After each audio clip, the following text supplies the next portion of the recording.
বাবর পারলেও হুমায়ুনের স্বপ্ন শুরুতেই ধাক্কা খেল।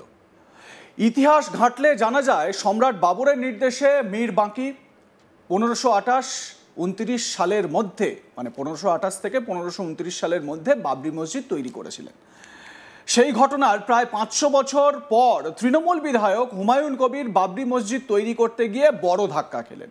সম্প্রতি বিভিন্ন সোশ্যাল মিডিয়ায় বিজ্ঞাপন দিয়ে মুর্শিদাবাদের ভরতপুরের বিধায়ক হুমায়ুন কবির ঘোষণা করেছিলেন আগামী 6 ডিসেম্বর মুর্শিদাবাদের বেলডাঙ্গায় বাবরি মসজিদের ভিত্তিপ্রস্তর স্থাপন করা হবে। সোশ্যাল মিডিয়ায় করা ওই পোস্টে হুমায়ুন কবির নিজের তৃণমূল বিধায়কের পরিচয় ব্যবহার করেননি। সেখানে তিনি নিজেকে পশ্চিমবঙ্গ ইসলামিক ফাউন্ডেশন অফ ইন্ডিয়ার সাধারণ সম্পাদক হিসেবে পরিচয় দিয়েছেন। হুমায়ুন কবির বেলডাঙ্গার মির্জাপুরের খাগরুপাড়া মোড়ের কাছে একটি 6 বিঘা জমিতে বাবরি মসজিদ তৈরি করার পরিকল্পনা করছেন এমন খবর পাওয়ার পরেই ওই জমির মালিক তাজিমুদ্দিন চৌধুরী বুধবার সকাল থেকে শ্রমিক লাগিয়ে টিন এবং বাঁশের বেড়া দিয়ে ওই জমি ঘিরে দেন। এর ফলে হুমায়ুন কবিরের প্রস্তাবিত বাবরি মসজিদ কোথায় তৈরি হবে তা নিয়ে ঘোর ধোঁয়াশা তৈরি হয়েছে। যদিও বুধবার হুমায়ুন ফের একবার দাবি করেছেন আগামী 6 ডিসেম্বর বেলডাঙ্গাতেই তিনি বাবরি মসজিদের ভিত্তিপ্রস্তর স্থাপন করবেন। তবে কোন জায়গায় তিনি করবেন তা কাউকে বলবেন না, বলছেন যে কাউকে বলবো না। চৌধুরীদের বাদ দিলেও বেলডাঙ্গায় প্রচুর লোকের জমি রয়েছে। বাবরি মসজিদ ধ্বংসের দিন 6 ডিসেম্বর তৃণমূল কংগ্রেসের তরফ থেকে সংহতি দিবস পালন করার উদ্যোগ নেওয়া হয়েছে। ধর্মতলার মেয়র রোডে ওই অনুষ্ঠানে মুখ্যমন্ত্রী মমতা ব্যানার্জি ছাড়াও তৃণমূল কংগ্রেসের সমস্ত শীর্ষস্থানীয় নেতৃত্বের থাকার কথা। তবে হুমায়ুন কবির ওই দিন তৃণমূল কংগ্রেসের রাজ্য নেতৃত্বের অনুষ্ঠানে থাকবেন না বলেই জানা গিয়েছে। সূত্রের খবর, আগামী বছরের বিধানসভা নির্বাচনের আগে রাজ্যের সংখ্যালঘু মানুষের ভাবাবেগে শান দেওয়ার জন্যই হঠাৎ করেই হুমায়ুন কবির বেলডাঙ্গায় বাবরি মসজিদ নাম দিয়ে নতুন একটি মসজিদ তৈরি করার পরিকল্পনা নিয়েছেন। তবে এই কাজের আগে হুমায়ুন তৃণমূলের শীর্ষ নেতৃত্বের কোনো অনুমোদন নেননি বলেই জানা গিয়েছে।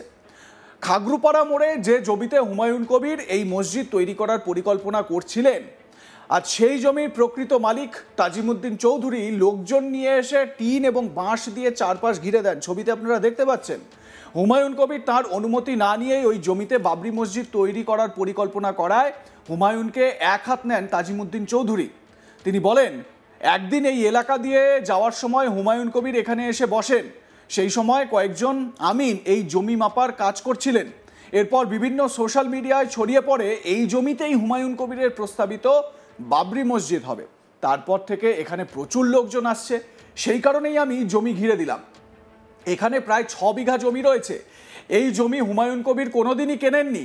গত লোকসভা নির্বাচনের আগে হঠাৎ করেই হুমায়ুন কবির বলে বসলেন এই জেলায় মুসলিমরা 70% আর হিন্দুরা 30%। এর ফলে দেশের বাকি প্রান্তের হিন্দুরা ভাবছে এই জেলায় হিন্দুরা খুব বিপদে রয়েছে। আর সেই আক্রোশের কারণেই বিভিন্ন প্রান্তে ফেরিওয়ালা রাজমিস্ত্রিরা আক্রান্ত হচ্ছেন। তারা 2-3 মাস কাজ না পেয়ে বাড়িতে বসে রয়েছেন। জমির মালিক একজন কৃষক তাজিমুদ্দিন চৌধুরী, তিনি কি বলছেন এ প্রসঙ্গে শোনাবো।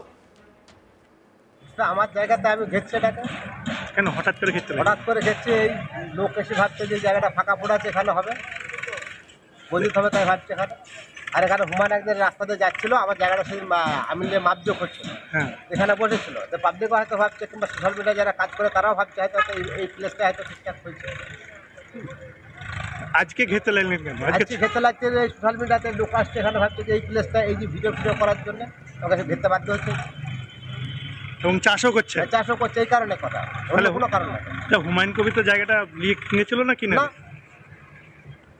যে বলছিল যে এখানে এসে স্পটে তো একদিন এসেছিল। তো ওর তো এই মিরাক্কেল করার কাজ, চিতারগিরি করার কাজ। তো আপনাদের মাধ্যমে বলছি, এখানে যে ঢোকার মসজিদ বা মাদ্রাসা যতগুলো ওয়াদা করছে, কটা ওয়াদা টাকা দিচ্ছে জিজ্ঞেস করুন তো, জিজ্ঞেস করুন। বাবরি মসজিদ দিয়ে মুসলিমদেরকে এভাবে খেলা ছিনিমেরি খেলছে এভাবে, তাহলে ওর যদি মুসলিমদের প্রতি এতই দরদ, তাহলে ওই 70% আর 30% কথা বলে যে মুসলিমরা আজকে অন্য রাজ্যে যে মার খাচ্ছে সে খোঁজগুলা নিচ্ছে একবারও, তাদের পাশে দাঁড়িয়েছেও মুসলিমদের এত দরদ তোর, তাহলে সেটা তো এই কারণে আমরা এখানে 70% আছি, 70% আছে বলে আমরা যা খুশি তাই করতে পারি।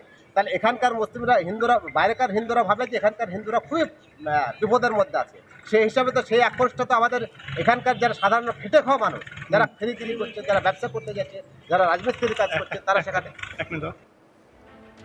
তাজিমুদ্দিন আরও বলেন, হুমায়ুন কবির বাবরি মসজিদ না করে নিজের বাবার নামেও মসজিদ করতে পারতেন। কেবলমাত্র বিতর্ক তৈরি করার জন্যই তিনি এই নাম দিতে চাইছেন। আমি শুনেছি উনি নাকি এই মসজিদের জন্য 200 কোটি টাকার ফান্ড জমা করছেন। কোথা থেকে টাকা পাচ্ছেন উনি? হুমায়ুনকে চিটার বলে সম্বোধন করে ওই ব্যক্তি বলেন, হুমায়ুন যদি মানুষের রুটি রুজির জন্য কোথাও কারখানা বা ভালো কিছু করেন, আমি সাধ্যমতো তাকে সাহায্য করব। এখানে ইতিমধ্যেই প্রচুর মসজিদ রয়েছে, তাই আমার জমিতে নতুন করে আর মসজিদ হবে না। ওই চিটারকে গিয়ে জিজ্ঞাসা করুন কোথায় বাবরি মসজিদ করবে। আমার সঙ্গে যদি এই জমি কেনার কোনো চুক্তি করে থাকে তাহলে সেই কাগজ তাকে দেখাতে বলুন। কি বলছেন জমির মালিক শুনুন। মুসলিমদের কথা ভেবে বাবরি মসজিদ না বলে তো মসজিদটা যে বাবরিকে এখানে জড়াতে গেলে এখানে বিতর্কিত ইস্যু, ওরা ভারতবর্ষে যেটা বিতর্কিত ইস্যু নিয়ে সেই ইস্যুতে কারে সেই আবেগ কেনে কারে খেলতে চাইছে না, সেই জন্য খেলতে চাইছে না। এই জায়গাটা কতটা জায়গা? 6 বিঘা জায়গা। তো উনি তো বলছে 6 বিঘা জায়গা কেনা হয়েছে এবং মানে তার বাইনামা করা হয়েছে, বিভিন্ন জায়গায় বিভিন্ন বলছে। হঠাৎ করে আপনাদের জায়গাটা বললো সেটা ওনাকে জিজ্ঞেস করতে হবে। আমার জায়গাটা আমি মালিক, আমি যেমন বলছি যে কাউকে বিক্রি করেছিলেন না, ওর সাথে কোনো কথাই নাই, কোনো কথা নেই। এতদিন প্রতিবাদ করলেন না কেন? প্রতিবাদ তো কোথায় শুনে নিচ্ছি, প্রতিবাদ বলেছে আমার এখানে আজকে আপনারা আসছেন বলে, কিংবা এই সোশ্যাল মিডিয়া যারা কাজ করে এটা কাজ করতে পেলাম সন্ধ্যাবেলা করেছেন বলে, তাইতে আজকে বাধ্য চাষও করছেন।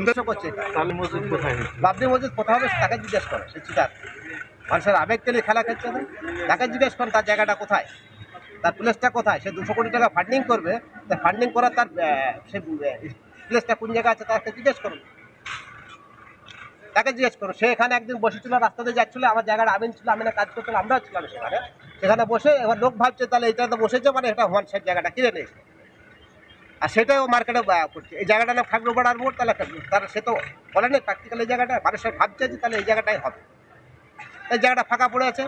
হ্যাঁ, অনেক সময় বলছে 6 থেকে 6.5 বিঘা জায়গা কেনা হয়েছে। এবার সেটা যেটা অনুমান করছে, আমি তো ভাবছি সেই জায়গাটা আমারই জায়গা, তাহলে ওনাকে বলুন যে তার সাথে কোনো এগ্রিমেন্ট হয়েছে আমার, আমি ল্যান্ড মালিক বলছি, যে সে আমাকে কোনো বায়না দিচ্ছে, কোনো এগ্রিমেন্ট দেখাতে বলুন যে তোমার সাথে এটা হয়েছে, চুক্তিবদ্ধ আমার সাথে হয়েছে এটা করার জন্য। তাহলে বাবরি মসজিদ যে আজকে আপনি বেলডাঙ্গা বাসী হিসাবে, আপনি ওনার না আপনি বেলডাঙ্গা বাসী হিসাবে বাবরি মসজিদ হওয়ার পক্ষে না, বাবরি হওয়ার পক্ষে না। যে বিতর্কে এসে বিতর্ক করতে দেয় মসজিদ তোমার এখানে আছে, সেখানে ভালো ফ্যাক্টরি করুক, শিক্ষা স্বাস্থ্য এসবগুলো করুক, তার সমর্থন তাদের আমরা যতটুকু পারবো তাকে হেল্প করবো। এখানে সাধারণ মানুষ করে খাক সেই রকম কিছু প্রজেক্ট করুক, তার জন্য যতটুকু পারবো আমরা হেল্প করবো। এই যে 6 ডিসেম্বর নিয়ে গোটা ভারতবর্ষ ওই নিয়ে হুমায়ুন নিয়ে তোলপাড় হয়েছে, আপনি তো দেখেছেন সোশ্যাল মিডিয়া বা টিভিতে দেখছেন, বিভিন্ন নিউজেও এখন সব চলে আসছে আপনার কাছে। কি বলছে আপনাদের সব? তো এই কারণ তো বলছো, আপনাদের যে বক্তব্য সেই একই বক্তব্য বলছো। তাহলে এখন জায়গা ঘিরে দেবেন, তাই তো? জায়গা ঘিরে দিচ্ছে এবং কাউকে নামতে দেবেন না, কাউকে নামতে। স্বাভাবিকভাবে এই ঘটনার পর কিছুটা ব্যাকফুটে গিয়ে হুমায়ুন বুধবার বলেন, আমি বেলডাঙ্গায় বাবরি মসজিদ করব বলেছি, কিন্তু ওই ব্যক্তির জমিতে মসজিদ করব সেটা কাকে কবে বলেছিলাম। বুঝতে পারছেন, হাওয়া গরম হয়ে গিয়েছে। এ বিষয়ে আপনাদের মতামত কি জানাতে থাকুন, দেখতে থাকুন আজ তাক বাংলা। সাবস্ক্রাইব করুন আমাদের ইউটিউব চ্যানেলটি, বেল আইকন প্রেস করুন নোটিফিকেশন পেতে।